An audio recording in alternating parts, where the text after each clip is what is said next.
Dr. Jorge Calil é professor de Imunologia Clínica na Faculdade de Medicina da USP, diretor do Laboratório de Imunologia do INCOR e ex-diretor do Instituto Butantan. Boa tarde, Dr. Jorge Calil. Obrigada por estar aqui conosco. Boa tarde, é um prazer estar aqui. Gostaria de lembrar que você que está acompanhando a gente pode mandar suas perguntas, que eu faço aqui para o Dr. Jorge Calil. Doutor Jorge, para a gente situar as pessoas, né, a gente vem vendo um avanço do coronavírus no país, qual o momento que o Brasil está enfrentando agora, se a gente pudesse comparar com outros países? Bem, aparentemente, pelos dados que a gente tem, nós não temos dados tão bons e tão fidedignos, porque nós não estamos testando tantas pessoas como nós deveríamos. Até agora, nós só estamos testando as pessoas que apresentam sintomas e que vão até o hospital. Mas, aparentemente, nós estamos um pouquinho antes do pico. A gente acredita, eu acredito que esse pico virá junto com a Páscoa. E então, estamos aguardando. Então, em abril, meados de abril, mais para o fim de abril? Eu acho que nós vamos começar a chegar no pico aí pela Páscoa e vamos ficar boa parte do mês de abril. E qual é a recomendação mais importante nesse momento, então?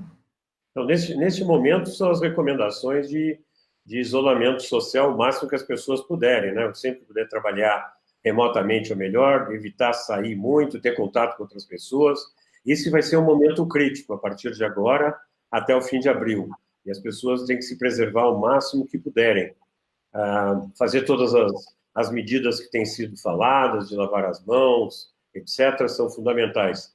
Acho que agora é um momento crítico, nós temos que prestar bastante atenção nesse momento. E por que então é importante ficar em casa? O importante é ficar em casa porque se você está na rua, você pode ter contato com outras pessoas, a gente sabe que o vírus passa por gotículas de saliva, mas também por aerosol, que flutua no ar. A gente sabe que, inclusive, na calçada também tem vírus. Nós sabemos tudo isso, e nós sabemos que qualquer aglomeração, tudo isso pode ser transmitido. Às vezes a gente inadvertidamente abre uma porta, passa a mão numa maçaneta, pega alguma outra coisa e inadvertidamente passa a mão no rosto. O problema é que a gente passa muitas vezes a mão no rosto, é muito complicado a gente não ter esse costume de passar a mão no rosto. E com isso, chegando no rosto, chega na mucosa, pode ser através dos olhos, do nariz ou da boca, e o vírus pode penetrar. Tem muitas fake news, né, ou boatos, que são disseminados na internet nesse momento. Acho que é importante a gente até falar de alguns deles para a gente desmistificar algumas coisas. Por exemplo, comer alho evita contágio por coronavírus? Não, inclusive acho que o vírus não tem odor nem paladar para saber disso. Não, essas coisas, infelizmente, não tem nada que tenha sido provado que possa evitar o vírus. O que pode evitar o vírus, o que pode dar propensão maior ao vírus é falta de algumas coisas, como algumas vitaminas, alguma coisa. Mas quem tem uma alimentação normal, uma vida normal, o seu sistema imune ele está lá para lutar. Não tem muito o que fazer. As pessoas têm algumas outras questões, por exemplo, a Cris Lima pergunta, vitamina C ajuda a evitar o coronavírus? Olha, se você tiver deficiência de vitamina C, ajuda. Se tiver deficiência de vitamina D, ajuda. Então, se a gente conseguir corrigir uma deficiência, tudo bem, mas não que tendo a mais do que é necessário, que vai ajudar mais, não. Tem uma pergunta aqui da Rosana Aparecida. É certo dizer que uma vez que eu contrair a Covid-19, vou estar com certeza imune e segura contra outras possibilidades? Quer dizer, a questão da reinfecção, né? Então, a reinfecção, nós não temos 100% de certeza, porque nós estamos agora acompanhando o que está acontecendo com as pessoas, com os convalescentes. Mas tudo nos leva a crer que uma infecção pelo coronavírus, você, sabendo eliminá-lo, seu sistema imune aprende a eliminá-lo, depois você não vai contrair mais. Então, você teve uma contaminação por um vírus e você clareou o vírus de circulação, ele não está mais presente. Então, significa que você criou uma resposta imune que é eficaz. Vou dar um outro exemplo para vocês. Por que a gente tem infecção por HIV e depois as pessoas até se reinfectam com outro tipo de HIV? É porque as pessoas não conseguiram montar uma resposta para eliminar o HIV. Mas na maioria dos viroses que a gente tem, se a gente consegue eliminá-lo, a gente está resolvido para aquele específico coronavírus. Nós não estamos tendo muitas mutações nas áreas importantes do coronavírus, então não seria uma razão de reinfecção, e só que a gente não sabe por quanto tempo você vai ficar protegida. Isso só o tempo nos dirá. Normalmente, você ficaria imunizado ou protegida por muito, muito tempo. Aí, como estão os estudos para uma vacina contra o coronavírus? A gente sabe que não tem também, a vacina não está pronta, né? E não tem um remédio ainda, né? Queria que o senhor falasse sobre esses dois temas, que acho que é importante para as pessoas saberem como está. Ok, vamos falar um pouquinho sobre a vacina. Por que nós não temos uma vacina? Porque ninguém conhecia o vírus. A gente precisa conhecer o vírus, inclusive saber como é que é a resposta imune para se livrar do vírus. Isso que é muito importante. Eu vou lançar uma campanha para conseguir doadores convalescentes para nos dar material, é estudando a resposta dos indivíduos que se livraram do vírus que nós vamos saber como fazer uma vacina. Porque o que é uma vacina? Vacina é alguma coisa que nós injetamos no indivíduo, damos por boca também, e que é parte ou o todo do vírus que causa a doença. Só que, de alguma forma, ele está inativo. Pode ser um pedaço só do vírus, que não seria ativo, pode ser uma informação genética, ou o que seja. Quando a gente entra em contato, o corpo vê aquilo como se fosse o vírus e monta uma resposta imune para se ver livre disso. Produz anticorpos, também produz o que a gente chama de linfócitos T. E isso fica na memória da gente. Ou seja, quando o vírus entrar, o sistema imune diz, esse eu conheço, vai lá, ataca e mata. Então é assim que a gente faz uma vacina. As vacinas podem ser feitas de muitas formas diferentes. Hoje em dia tem tecnologias muito avançadas para se fazer vacinas. Tinha gente que estava trabalhando na vacina do SARS, que é um primo do atual coronavírus, que é o SARS-CoV-2, esse que nós temos hoje. Então, essas pessoas que já estavam trabalhando no SARS, logo mudaram as suas pesquisas para trabalhar na doença atual. E estão com vacinas que estão mais avançadas e estão entrando em fase clínica. O meu grupo de trabalho também está trabalhando numa vacina, só que com uma abordagem diferente. Na nossa abordagem, nós criamos em laboratório como se fosse uma capa de um vírus, só que ele não tem o material genético, então ele não se multiplica. E com isso, a gente coloca na superfície dessa capa do vírus pedaços do vírus do Covid-19. E com isso, nós induzimos uma resposta muito forte, porque o organismo pensa que tem um vírus invadindo. Na verdade, não. É só a capa com pedaços do SARS-CoV-2, contra o qual nós queremos montar uma boa resposta imune, porque quando você entrar em contato com o vírus, já está posicionado. É isto que é fazer uma vacina. Agora, fazer uma vacina não é uma receita de bolo. Existem muitas maneiras, são baseadas em hipóteses científicas. Nós temos que ver se aquilo que nós propomos a fazer, se realmente acontece, e para isso a gente começa experimentando uma série de modelos animais, até que a gente, mostrando que tem muita segurança e que não tem toxicidade nenhuma, nós podemos injetar em gente. E aí, em gente, a gente vê se obtém a resposta que a gente quer e se essa resposta é abrangente em boa parte da população. As pessoas se perguntam quanto tempo pode levar? Olha, normalmente uma vacina leva 15 anos para se fazer, 10 anos. Esta aqui, nós estamos todos em ritmo acelerado.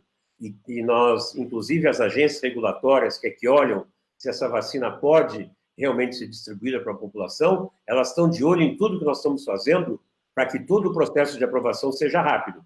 Mas é impossível nós termos uma vacina antes de um ano.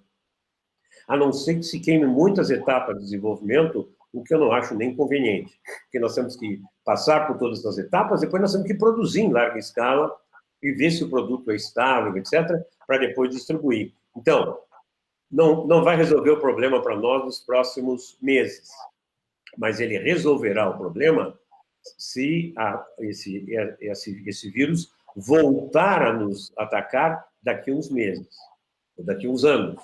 Vocês vejam que nós estamos tendo de novo casos na China. É possível que esse vírus fique aí circulando pelo mundo, de um lugar para outro, durante bastante tempo. Não quero ser nem alarmista, mas as pessoas têm que ter isso em mente. E nós só vamos nos ver livres desse vírus se, das duas, uma, ou das três, uma, digamos. Ou 80% da população já teve o vírus e está protegido, ou nós conseguirmos vacinar 80% da população mundial, estou falando. É claro que se nós conseguirmos vacinar a população brasileira e nós controlarmos as fronteiras, também serve. Ou se nós tivermos um remédio muito eficaz, porque mesmo que o vírus esteja presente, ele não vai ser o drama que nós estamos vivendo hoje. Existe um risco, para além da situação que a gente vive agora, uma segunda onda da doença? Ah, sim. Isso, porque, veja, vamos pegar uma outra doença que talvez, Paloma, não sei se você teve, você parece muito jovem, mas eu, quando era criança, eu tive sarampo. Eu tive. Então, você teve que ainda não tinha vacina, ou você não foi vacinado, para mim não tinha vacina ainda. Hoje em dia, as pessoas não veem mais sarampo. Por quê? Porque todo mundo é vacinado com sarampo. Inclusive, tem algumas pessoas que não querem vacinar contra sarampo, porque é o maior crime que você pode fazer contra o seu filho, mas tinha que ir até para a cadeia. Mas o sarampo, ele, antigamente, quando eu era criança, cada estação lá, acho que era outono, todas as crianças ali ficavam doentes com sarampo, para que todo mundo tivesse a doença e não se transmitisse mais. Por quê? Quando muita gente já teve doença, a doença não se transmite. É o que a gente chama de proteção de rebanho, do inglês, herd immunity. Quer dizer, que tem tanta gente que já teve, então o vírus não fica pulando de uma pessoa para outra porque ele não acha o outro hospedeiro. Então, isso pode acontecer com o coronavírus, como acontece com a gripe e outras coisas assim. Ele tendo mutação ou não tendo mutação. Se nós tivermos aí a desgraça de termos agora 80% da população mundial infectada, o que acarretaria milhões e milhões de mortes, aí o vírus deve desaparecer. Mas a gente não quer isso, a gente quer evitar o máximo possível as mortes. Por isso que a gente tem que se isolar para achatar a curva, ou seja, para a gente não dar uma sobrecarga no sistema de saúde e não matar as pessoas que têm comorbidades, as pessoas idosas, etc. E a gente está esperando, dando tempo para nós, cientistas, para descobrirmos uma vacina, produzirmos e colocarmos à disposição da população. Vacina é uma coisa muito séria, dá trabalho, é muito caro para desenvolver, não é uma receita de bolo, como eu falei, cada coisa tem que ser estudada com muito critério científico, mas é o que salva a população dessas doenças infecciosas. E os remédios? Não existe ainda um remédio específico, né? Vem sendo testadas algumas possibilidades. Queria que o senhor falasse sobre isso. Não, o remédio específico, quer dizer, se nós fôssemos pensar numa molécula nova, completamente nova, isso hoje em dia até a gente consegue com informática, tendo visto a estrutura do vírus, a estrutura das moléculas, a gente sabe quais são os alvos que a gente poderia interferir com drogas. Isso leva muito tempo, leva aí 3, 4 anos para desenvolver. Então, o que os cientistas fizeram em todo mundo? Devo dizer que a comunidade científica, todo mundo que pôde fazer alguma contribuição, eu tenho certeza que estão atualmente pensando, contribuindo, deixaram os seus projetos para fazer isso. No relação a medicamentos, as pessoas pegaram todos os possíveis medicamentos que poderiam ter uma ação antiviral e estão testando. Como é que eles fazem isso? A primeira forma é que existem bibliotecas enormes de produtos químicos que são utilizados normalmente no tratamento das mais diversas doenças. Pode ser um agente microbiológico, como parasita, vírus, bactéria, mas também pode ser qualquer outro medicamento que interfira com as nossas células. Aí, num sistema que a gente chama in vitro, no laboratório, a gente pega esta molécula, o vírus e uma cultura de células que seja suscetível ao vírus. E a gente vê se esse medicamento ele cura a infecção da célula contra esse vírus. Se tivermos esse resultado in vitro, é um indício muito forte que pode funcionar, que possa vir funcionar em vivo. Então, o que a gente faz? Como essa molécula já foi aprovada para utilização em gente, já passou por todas as fases, eu posso fazer um estudo, que idealmente seria um estudo que a gente chama de fase 3, de teste de droga, que ele é duplo cego, ou seja, nem o paciente sabe que está sendo tratado, nem o médico está tratando, isso é feito aleatoriamente, tem alguém que tem o código, e o médico observa vários parâmetros para ver se esse remédio tem um efeito, como, por exemplo, ele vê se diminui a carga viral, ele vê se diminui a insuficiência respiratória, ele vê se diminui o tempo que você fica no respirador, ou até o uso do respirador, e ele vê se diminui a morte dos indivíduos. Todos esses parâmetros são importantes. O mais importante, evidentemente, é diminuir a morte, mas todos os outros são importantes. Então, esses estudos duplos cegos, aleatórios e com vários parâmetros clínico-laboratoriais, são os que dizem se esse remédio realmente funciona. Se ele funcionar, aí vai estar estudado já também qual é a dose, quantos dias tem que administrar tudo isso, aí começa a ser utilizado em larga escala pela população. Nós temos vários remédios que foram estudados e que deram, aparentemente, resultados muito positivos, e nós temos que nos agarrar a isso. Mas nós não podemos simplesmente começar a tratar todo mundo sem termos a confirmação médico-científica de como usar, para a gente não causar mais dano do que o paciente já está sofrendo. E é o que está sendo feito atualmente em todo o mundo, com uma profusão muito grande, em todos os lugares, Estados Unidos, no Brasil, etc. Claro que a gente ouve muito falar na hidroxicloroquina, ela está sendo testada no Brasil, mas também em grandes séries mundiais. Eu sei que em Nova York tem vários estudos importantes, estão tendo uma quantidade arrasadora de casos lá, mas também tem outros remédios. Tem dois remédios que funcionam contra o HIV, contra a AIDS, que funcionam aparentemente também, e tem um que foi desenvolvido no Japão contra a gripe, que também parece funcionar também. Então, esses aí estão sendo testados e muito breve a gente vai ter a resposta definitiva em publicações científicas confiáveis, em que os trabalhos são revisados por experts no assunto, chamado revisão pelos pares. Essas revistas, elas que normalmente levam meses para publicar um trabalho que a gente escreve, científico, estão publicando em horas, porque a comunidade científica está toda ela engajada nessa questão. O Cláudio Coelho pergunta, qual a diferença da H1N1 e do coronavírus? Quando houve o H1N1, não houve tanta alarde, ele pergunta o alarme, por quê? Bom, primeiro, o H1N1 matava muito menos do que esse atual. E era bem menos infeccioso. E tinha muita gente que já estava imunizado contra vírus da gripe, que teve H1N1 brando. Agora, por que o H1N1 também teve menos alarde? Eu acho que, além de todas essas coisas que eu falei, nós temos hoje as mídias sociais, algumas informam muito bem e as outras causam muito pânico. Mas, veja, eu acho que nós estamos passando num momento muito sério. Não tem que ter pânico. Mas, às vezes, tem notícias muito alarmistas e que não tem embasamento científico, que mais confunde o leitor normal do que outra coisa. Com H1N1, nós tínhamos também uma vantagem que nós não temos agora. H1N1, nós já tínhamos uma vacina antigripe, com todas as etapas já feitas e sabendo exatamente, aí sim, a receita do bolo. Eu era diretor do Butantan naquela época e nós fizemos muitas doses de vacina.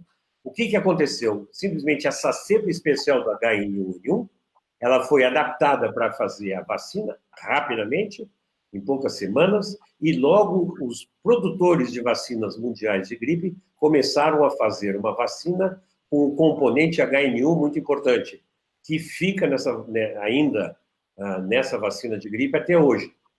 Então, as pessoas ficaram protegidas rapidamente da vacina.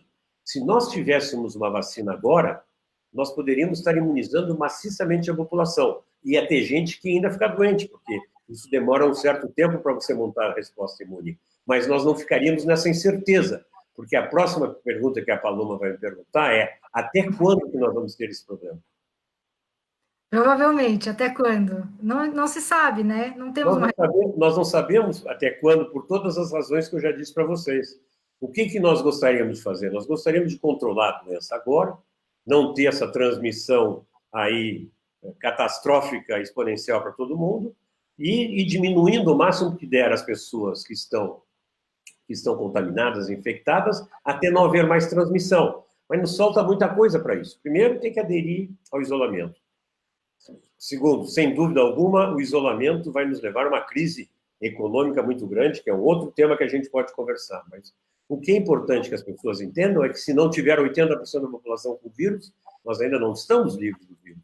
E o grandíssimo problema que nós não nos preparamos, eu falo isso desde antes de ter o primeiro caso de coronavírus aqui. Nós não equipamos os nossos laboratórios, não compramos reagentes para os nossos laboratórios, tanto privados como do Estado, para fazer exames para detecção de indivíduos infectados, com sintomas ou sem sintomas, e isolar esses indivíduos do convívio social para que eles não transmitam. Esta foi a maneira mais vencedora no mundo até agora que nós tivemos. Os coreanos fizeram isso, testaram maciçamente a população, mesmo sem sintoma, e isolaram os casos que eram positivos. E, com isso, eles bloquearam a transmissão da doença. É possível saber já quanto tempo de isolamento social é necessário, ou ainda é muito prematuro dizer isso? Veja, Paulo, foi o que eu respondi agora. Não sabemos. Por que nós não sabemos? Nós não sabemos porque a gente não consegue... Bom, primeiro, quantas pessoas vão ficar infectadas nesse surto agora no Brasil? Muito bem, não ficou muita gente. Então, o vírus diminuiu. Tá bom, vamos retomar a vida. Só que o vírus pode retomar, reaparecer. E temos que nos isolar de novo. Então, essa resposta... nós só teremos resposta a esta pergunta na observação por cientistas brasileiros do que está se passando aqui. Para isso, nós precisamos de ferramentas. Nós precisamos testar. Existe um esforço muito grande em todo o Brasil para testar. Eu queria salientar, por exemplo, o esforço de um grupo que o Ministério de Ciência, Tecnologia, Inovação e Comunicação criou, que é um grupo de vírus, em que ele juntou experts brasileiros de todo o Brasil e que estão fazendo um esforço muito grande de troca de material, reagentes, vírus, etc., para que a gente aumente rapidamente a capacidade de teste. Ao mesmo tempo, eles também estão nos dando condições para nós, cientistas, para desenvolvermos novos métodos diagnósticos, novos controles epidemiológicos e, sobretudo, vacinas brasileiras. O Arthur Camel pergunta, e as máscaras? Continuam sendo recomendadas só para quem está doente e profissionais de saúde? Acho que essa é uma pergunta bem frequente. Essa pergunta já foi feita 1000 vezes, né? Eu vou dar minha opinião pessoal, porque tem colegas meus que podem divergir. Eu acho que uma máscara bem usada, sim, ajuda. Se você vai em lugares de aglomeração, se vai ter contato direto com pessoas. O que tem é que, muitas vezes, as pessoas não sabem usar a máscara. Então, está com a máscara aqui, aí daqui a um pouco tem uma coceira no nariz, está pegando o que a máscara filtrou. Aí depois teve no olho, pronto. Ficou pior a emenda que soneto, porque concentrou o vírus na máscara e depois passou no olho. Então, como que tira a máscara, como que põe a máscara, os cuidados com a máscara são essenciais. Mas eu acho, sim, que em aglomerações de pessoas, vão ter contato direto com as pessoas, assim como ela protege o profissional de saúde, ela protege as pessoas. Mas eu não consigo entender como é que alguns colegas dizem, não, ela protege os profissionais de saúde, mas as pessoas normal não. Também protege. É que tem que saber usar, tem que saber trocar, que tipo de máscara é, por quanto tempo ela é válida. Agora, protege. A Mônica Gropelo pergunta, o que é possível fazer das alternativas que são disponíveis para melhorar a imunidade, por exemplo, numa situação como essa? Você se alimenta bem, você não faz exercício, mas não faz exercícios que te levem à exaustão, porque a gente sabe que o sistema imune não funciona muito bem, né?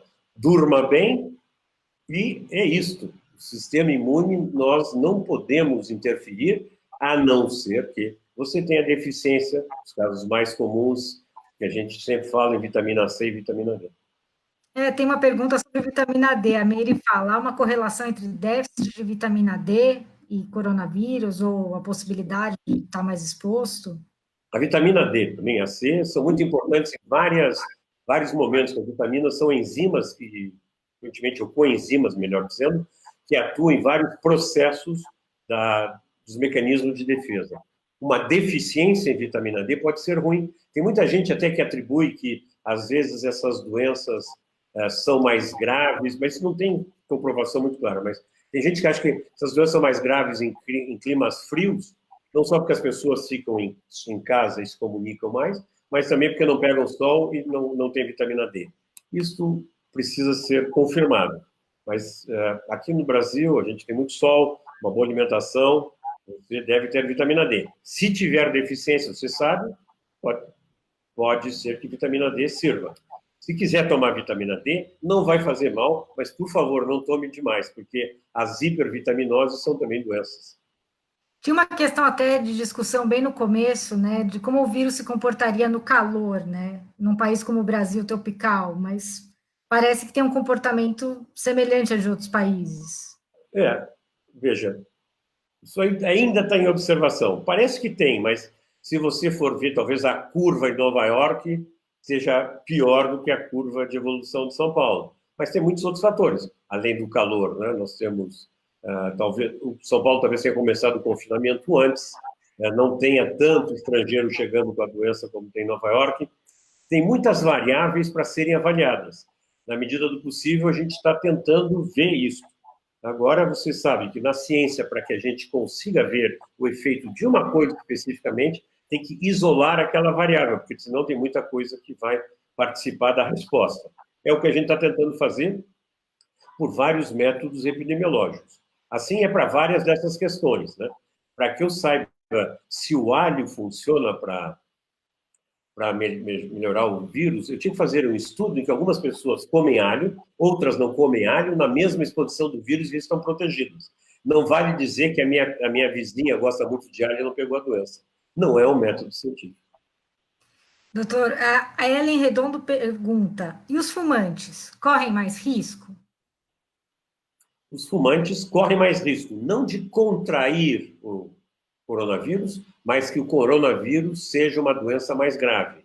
Por quê? Com o fumo, eles podem ter o pulmão deles debilitado, e você sabe que um dos grandes problemas do coronavírus é a pneumonia, que é causada pelo vírus. Se a pessoa já tem bronquiectasias, já tem enfisema, ou já tem mesmo uma hipertrofia dos brônquios, várias coisas que o fumo dá, ela vai sofrer mais quando ela precisa mais dessa máquina que é o pulmão.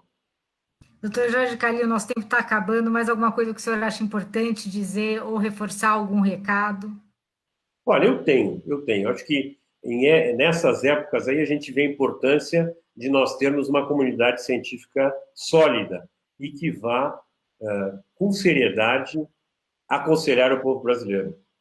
Porque, veja, eu diria que nem sempre os políticos, independente da posição política, eles vão dar uma resposta que seja a verdadeira resposta. Eles podem dar uma resposta que seja mais conveniente para o seu eleitorado, ou que eles acham que seja mais conveniente. Então, é muito importante que todos que estão me ouvindo ouçam o que os cientistas sérios podem falar, né? E tem vários deles que estão falando, alguns aí nas redes sociais dizem algumas coisas que talvez não sejam muito importantes ou relevantes, mas tente ver a fonte, veja que posição essa pessoa que está falando ocupa, se ele é da área, se ele está num lugar que seja confiável, e tire as suas conclusões.